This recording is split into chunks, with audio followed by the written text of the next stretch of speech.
Good afternoon, everyone. This is Kelsey from Kels Reads Things at Anna Porter Public Library in Gatlinburg, Tennessee, and I am here today to finally do my video review of A Curse So Dark and Lonely by Brigid Kemmerer. I'm also excited because this is going to be one of the first videos that actually goes from one clip to the next. I've finally dipped my toes into video editing a little bit, and I'm very excited to show you what I've got.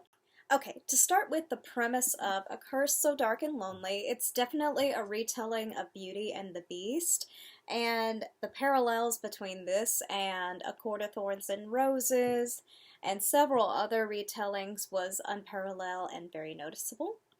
The story is told in three different perspectives. You have Ren, who is the male love interest, and the prince, who is cursed. You have Gray, who is the royal and loyal guard to Ren, and finally Harper, who is the main female protagonist. So Ren is cursed by this evil witch known as Lilith, I think her name was, and every season he basically turns into this monster.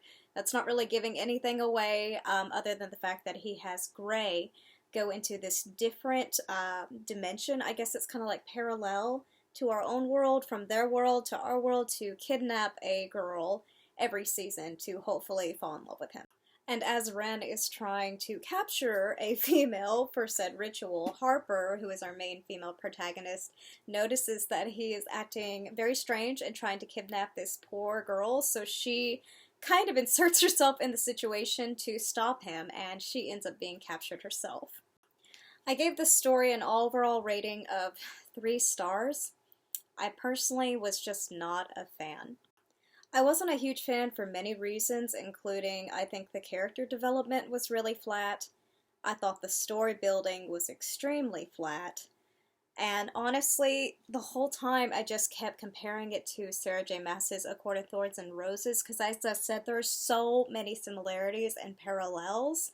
And this book came out after hers, and I'm not trying to say that this author copied Sarah by any means, but it just felt like I was reading the same story over again, but much less entertaining and much less flat with a much less mature voice. And I'm sorry if that comes off harsh or intense. I mean, honestly, it wasn't that bad of a story. I actually enjoyed it more than The Heir of the Folk, which is the Cruel Prince series by Holly Black. I found this one at least slightly more entertaining than that. And that's another popular young adult series that I see all over BookTube, all over Instagram, and that's fine. That's okay. You can like different things.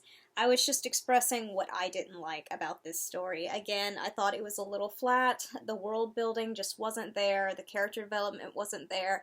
And because of that, I just had a very hard time sticking with the story and didn't have much of a drive to want to finish it. Well, thank you for watching my book review today, guys, and I very much look forward to reviewing more books with you in the future. I'm currently physically reading Kingdom of Flesh and Fire, and I say physically because I actually just listened to the audiobook of this one, and I will say the narrators did a good job. So next week I look forward to reviewing Kingdom of Flesh and Fire with you. Stay tuned. Thanks so much. Have a wonderful weekend.